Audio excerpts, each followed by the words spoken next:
আসসালামু আলাইকুম। আপনারা যে যেখান থেকে আমার ভিডিওটি দেখছেন, আপনাদের সকলের প্রতি রইল আমার পক্ষ থেকে দোয়া আর ভালোবাসা। আজকে আমি এখানে জর্দা সেমাই রান্না করেছি। জর্দা সেমাইটা ঢাকার যারা স্থানীয় তারা এভাবে রান্না করে, আর যারা আমরা শহরে থাকি ঠিকই, গ্রাম থেকে আমাদের বাবা মারা যেভাবে রান্না করতো ওইভাবে আমি রান্নাটা করিনি। কারণ ঢাকার মধ্যে যারা জন্ম হয়েছে, ঢাকার ভিতরে যারা স্থানীয় তারা এভাবে সেমাইটা রান্না করে। আর সেই সেমাইটা আপনাকে দেখতে হলে আমার পুরো ভিডিওটা স্কিপ না করে দেখে যাবেন। আমার ভিডিওটা একদমই ছোট্ট একটা ভিডিও দিই আমি।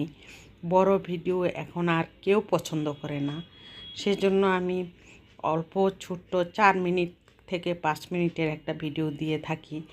আর এই ভিডিওটা আপনারা স্কিপ না করে দেখে যাবেন।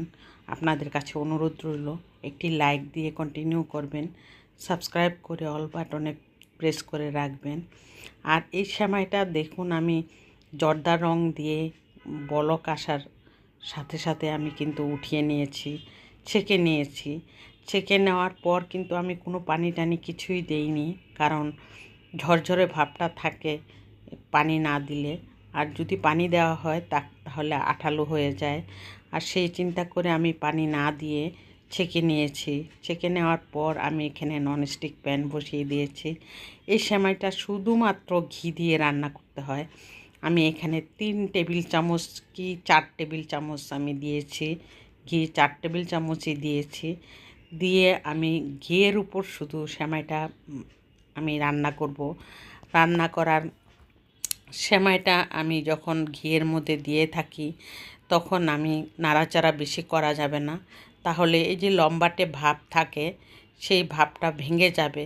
আর সেই জন্য বেশি নাড়াচাড়া না করে একদমই হালকা হালকা করে নাড়াচাড়া করতে হবে।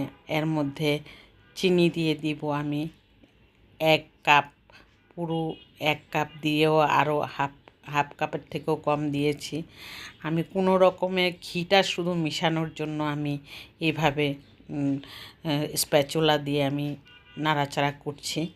এরপর দিয়ে দিলাম এলাচি, দারচিনি, 2টা এলাচ, 2টা দারচিনি। আমি এখানে 1.5 কাপ চিনি দিয়েছি, যাতে এই সেমাইটা মিষ্টি না হলে কিন্তু টেস্ট পাওয়া যায় না। আমি খুবই স্লোলি আমি নাড়াচাড়া করছি যাতে সেমাইটা না ভাঙলে আমার হাজব্যান্ড অনেক মন খারাপ করে। সেই জন্য আমি শুধু চিনিটা মিশানোর জন্য যতটুকু দরকার অতটুকু নাড়াচাড়াটা আমি করে যাচ্ছি।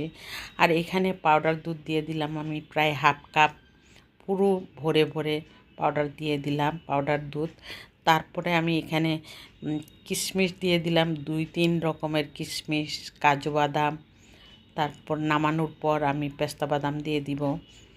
আর এই বাদামগুলি আর কিশমিশগুলি দিয়ে আমি চিনিটা গলে গেলে তখন আর নাড়াচাড়া না করে, শুধু তলাতে যেমন না লাগে সেই চিন্তা করে আমি নাড়াচাড়াটা করছি। আর যদি তলাতে লেগে যায় সেই জন্য আমি নাড়াচাড়াটা না করে আমি সেমাইটা রান্না করে নিয়েছি। সেমাইটা রান্না করার পর দিন আমি এখানে রান্না করব এখন চিংড়ি মাছ দিয়ে আমি লাল শাক রান্না করব। লাল শাকটা সেমাইটা সন্ধ্যার নাস্তা হিসেবে আমি বানিয়েছিলাম। আর পরদিন আমি লাল শাক রান্না করার জন্য এখানে আমি সব ধরনের মশলা দিয়ে চিংড়ি মাছ দিয়ে কিন্তু আমি লাল শাক রান্না করে থাকি। আর এই লাল শাকটা আপনারা যদি এভাবে খান তাহলে খুবই মজা লাগবে, আর টেস্টও হয় অনেক। আর শাকটা খুবই লাল ছিল, খুব সুন্দর একটা লাল রং ধারণ করেছিল। রান্না করেছি পরে একদমই খুব স্মুথ হয়ে গেছে রান্নাটা। আর রাতের বেলায় আজকে গতকালকে আমার চায়ের বাসায় দাওয়াত ছিল, আর সেই দাওয়াতে আমরা অ্যাটেন্ড করেছি। সবটুকু না নিতে পারলেও খাওয়াটা অন্তত নিয়েছি আমি।